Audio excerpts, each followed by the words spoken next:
Hey everyone, welcome back to my YouTube channel, Learn with Fumi. Today we're going to be talking about a unique feature in Figma, in UI/UX design. We're going to be talking about auto layout in Figma. Hey y'all, come look at this. You probably must have been hearing about auto layout here and there, and you don't have any idea how to use auto layout. Well, you have come to the right place, my friend. You see, using auto layout can be very tricky, but it's very easy as ABC.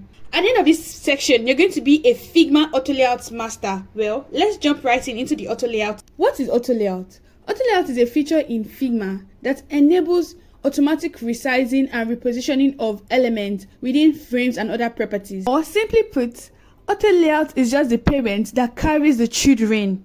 So these children are the properties that are inside that auto layout variable. So whatever the parent tells them to do, they do it. Auto layout enables flexibility in our work and designs.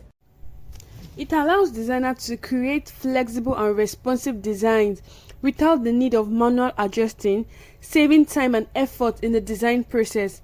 It is like magic of us designers. It automatically adjusts things like buttons, text boxes, and icons so they look good no matter what size they are on.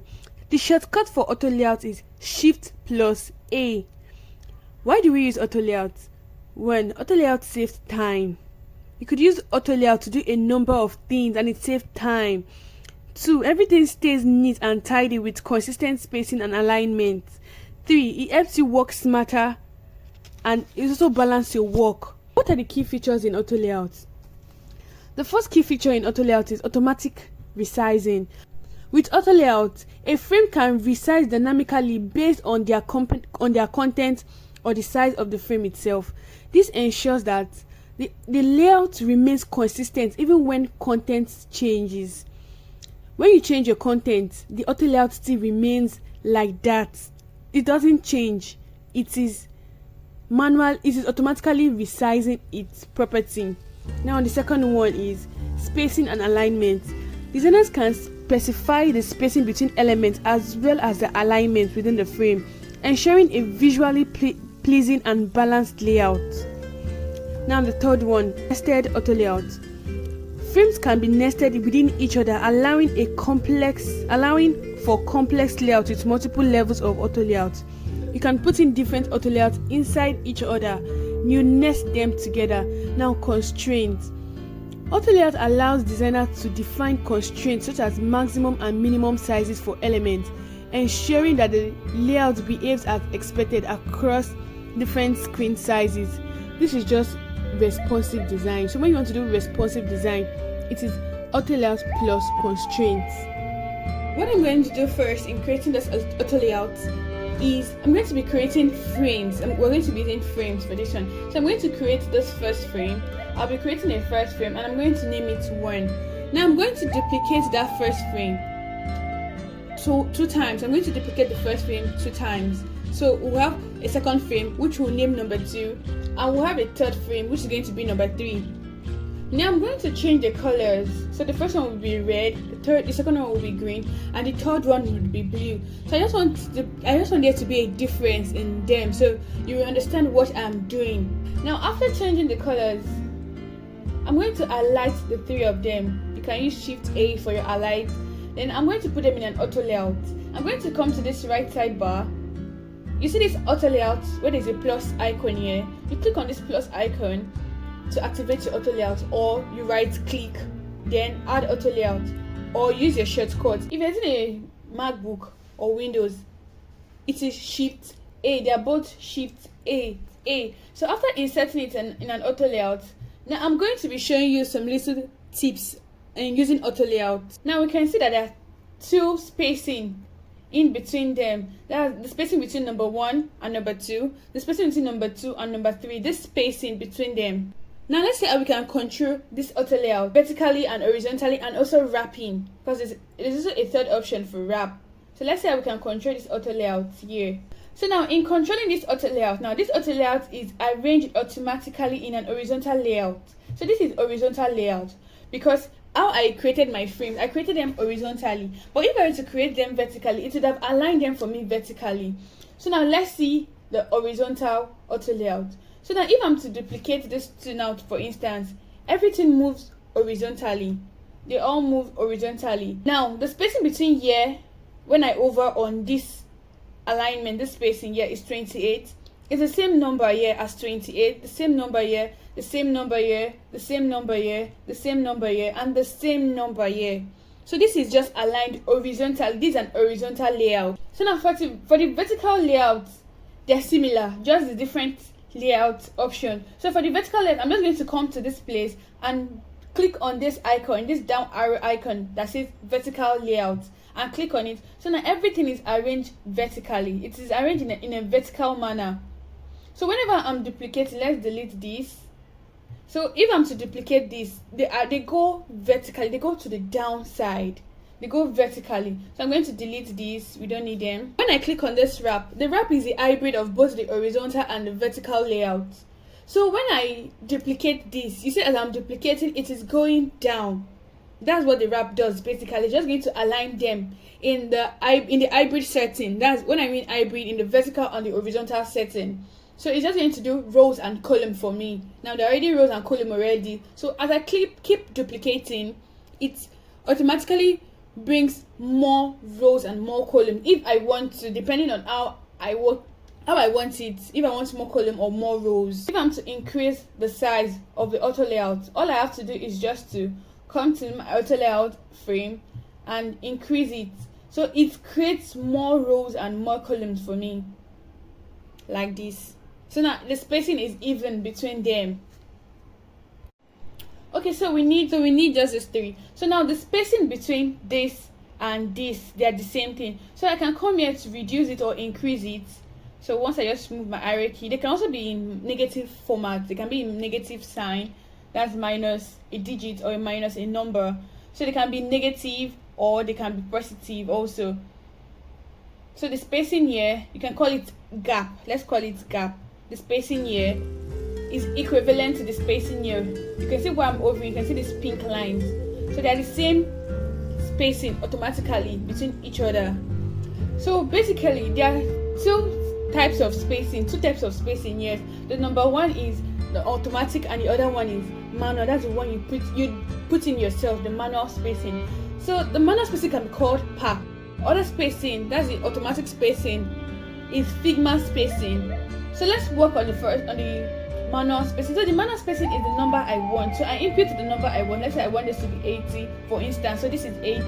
If I want it to be 60 or even 40, it will be 40. So this spacing I input here is going to be the same thing here. So for Figma spacing, let's increase the size of this auto layout. Then I'm going to input here to auto. Then this happens. So now you see that there's a change in this frame here. This is where the properties of the auto layout is showing us.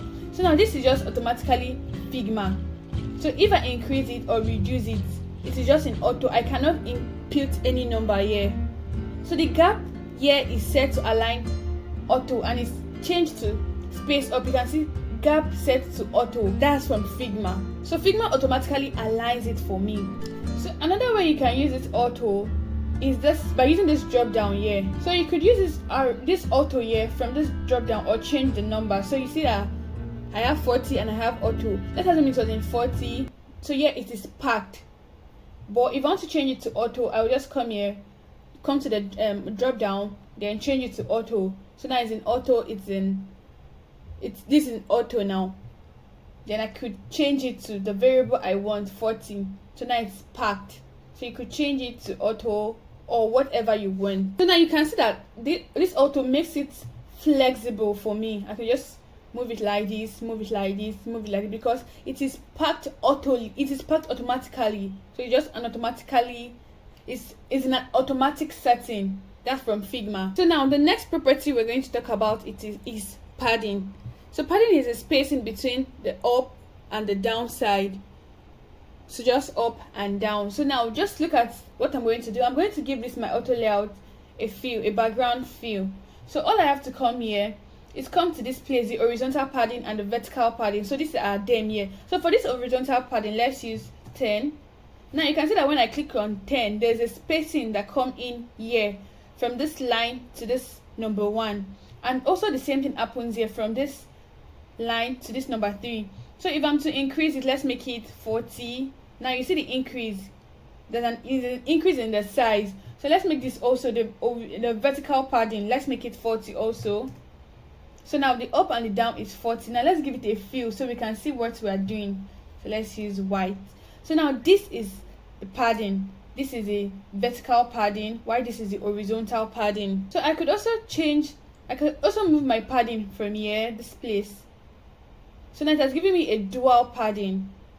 Now they're separated by a comma. So now let's leave it in 40, then let's separate this padding. So now this is 40, 40, 40. I could change this by using 20 here. That's for the right side. Then also use 20 on this side. So now you see that these two places reduce. There's a reduction in this place. So you could increase this one to 50, then make this one 80. Now you see the difference. Then make this one, let's make it 50, let's make it 10. So now you see that the down padding is different from the up padding, and the left padding is different from the right padding. So the spacing between the left and the right, the up and the down, is known as padding. So you could just change all of them. You could change all of them together, or you could separate them. So you could put them together in one padding, just put them in the same digits,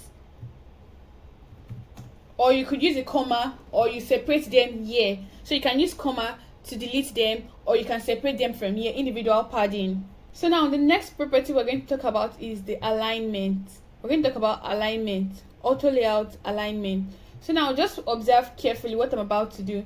So first of all, I'm going to increase the frame size of this. So let's just increase this, and let's see what magic we can create with our auto layout. So now you notice that this particular auto layout, see the positioning, it is align top left.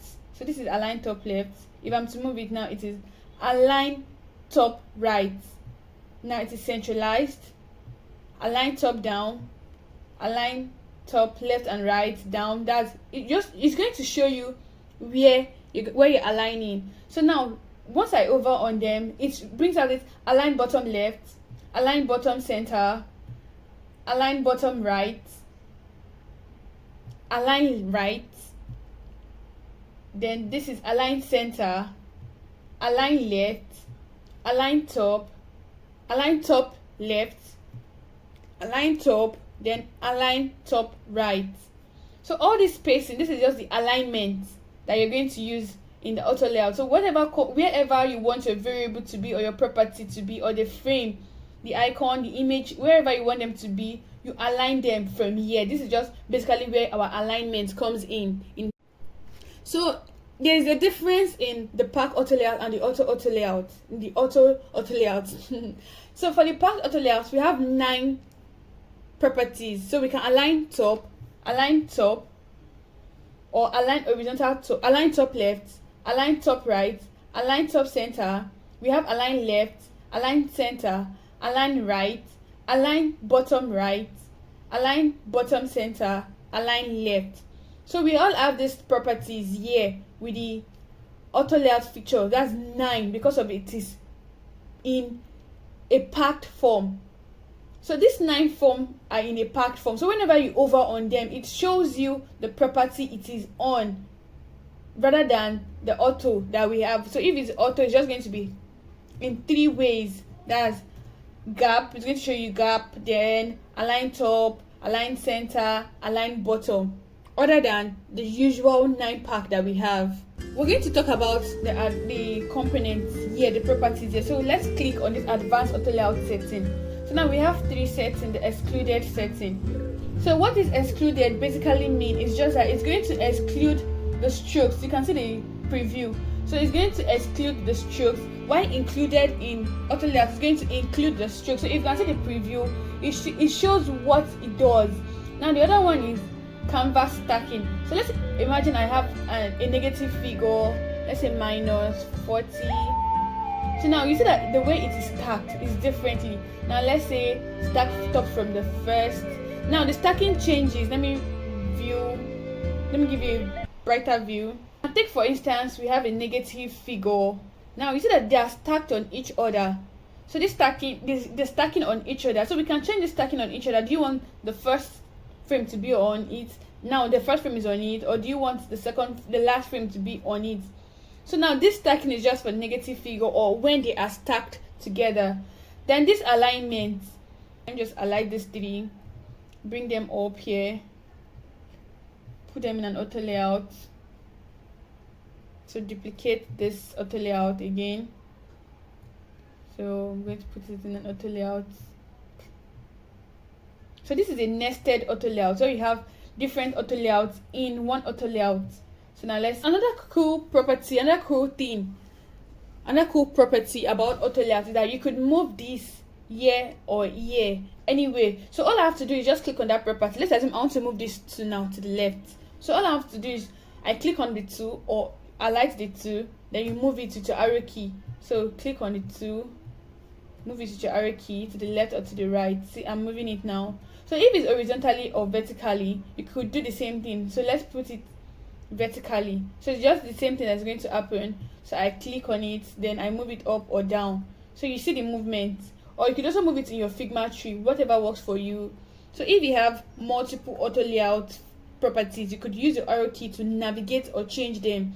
So if I want it 132 or I want it 312, anyhow you also want it, or anyhow you want it, you could change it with your arrow key.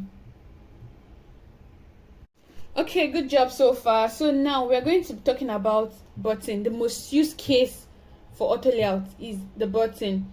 So you could use a frame to create a button, or you could use the auto layout. The auto layout has a very fascinating feature in creating your button. So this button, I used an auto layout to create this button. So this button is automatically created with an auto layout. So let's create our button. Let's create our own button. So let's say shop now. Shop now. This is our shop now button. So all you have to do is just to right click, then add auto layout. So the automatic digits that auto layout is bringing for us is just 10 10 10. So we could change it to the number we want. You could change it to the variable you want. If you want it to be 100, if you want it to be 30, any amount you want it. So because it's an auto layout, it is going to grow and shrink to accommodate what we need. If it's just one digit that we want, if it's A, it shrinks. So now let me just add a fill color so we can see what we're working on. So I'm going to come here to fill. Then I'm going to change this white. Let's change it to a blue color. So as we type, it's going to be increasing. If you even press enter, it's going to continue. So it's going to maintain the spacing up and down. So that spacing originally that we created, the 10 10 spacing, is going to maintain it automatically. So if it's here 40, then you see that there's a space, the horizontal padding is 40 40. So if you put here 80,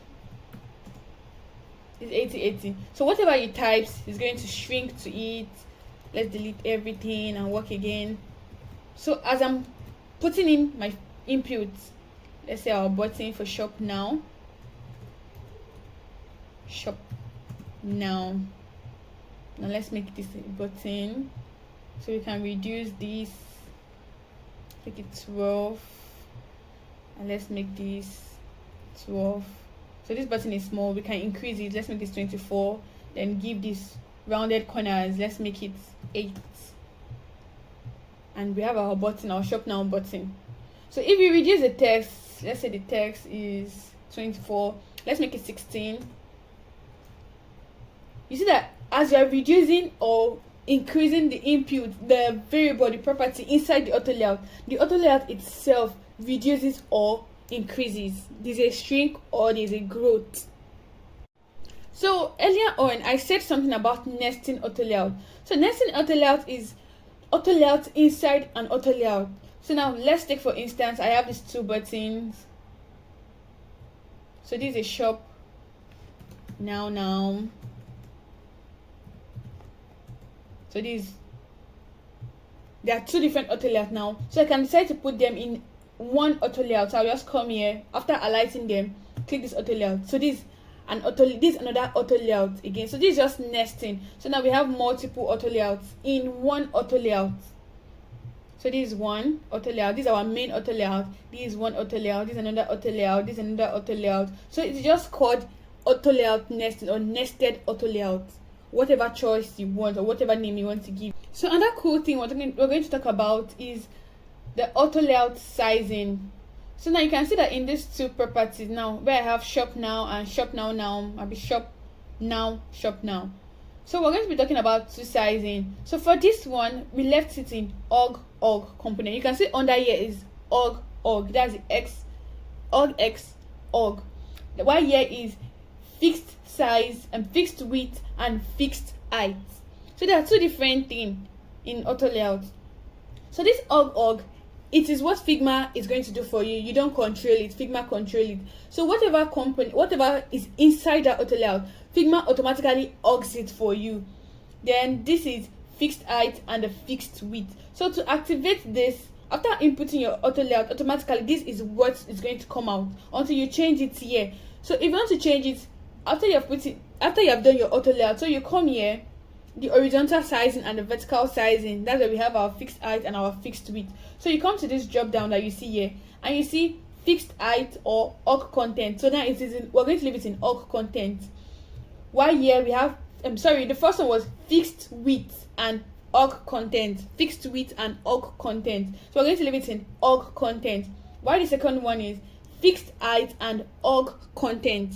So we're going to leave it in fixed content, in org content, While fixed height and fixed width, I changed this already. So this is where we have fixed width and we have the fixed height. So we're just going to change. If you want to change your height, you can make it 40. Now it's reduced.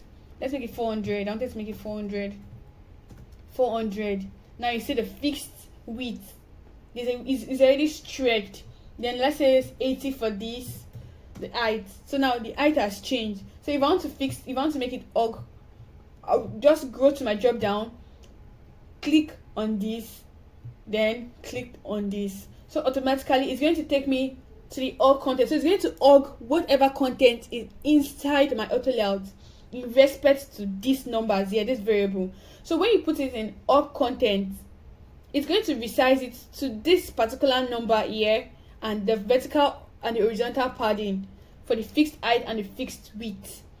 So whatever input I have, let's assume it was fixed width and fixed height. Let's change it to 200. Then let's have this as 80 again. So once I put it in org content, it orgs what is inside in respect to this auto layout property, the horizontal padding and the vertical padding. So this is it, the fixed height and the fixed width and the org content. So you could change it, you could do fixed height alone or fixed width alone, so whatever it is, but the padding that is going to be org, it's going to be with respect to the auto layout padding, that's the horizontal padding and the vertical padding that we have. So if I were to change the number, if I were to change this number to 0 and change this number to 0, so now this is it. So it's just going to change it when it's in org. It's going to change it with respect to this horizontal padding and the vertical padding. So if we change this to 40, and we change this to 40, yes, this is it. It's just going to org what is inside. So with auto layouts, you could do different things, you could work on different things. Auto layouts basically make your work easier. So just take a look at this landing page I did earlier on. So I used auto layouts for almost everything. In fact, for everything I worked with here, I used auto layouts from the navbar. I use auto layouts here. I use auto layouts here. Everything auto layout because it makes my work easier. So I could change it wherever, whichever position works for me. So auto layout basically defines your work. It gives it a new alignment feature. So your button, you don't have to be bothered about your button, whether the input inside your button is flying up. But once you use auto layout, it automatically arranges it for you, and you have this confident feel that okay, yes, I'm good to go. You could also use auto layout for constraint property. So that's going to be for responsive design. So if I'm to move this now, I could just move it. If I'm to move this, The one is not important. So auto layout does make your work easier. You could use auto layout for responsive design, and it makes everything easy. You just resize it, use your constraints, and auto layout does the magic for you. Voila, it's there. So now we're all auto layout masters.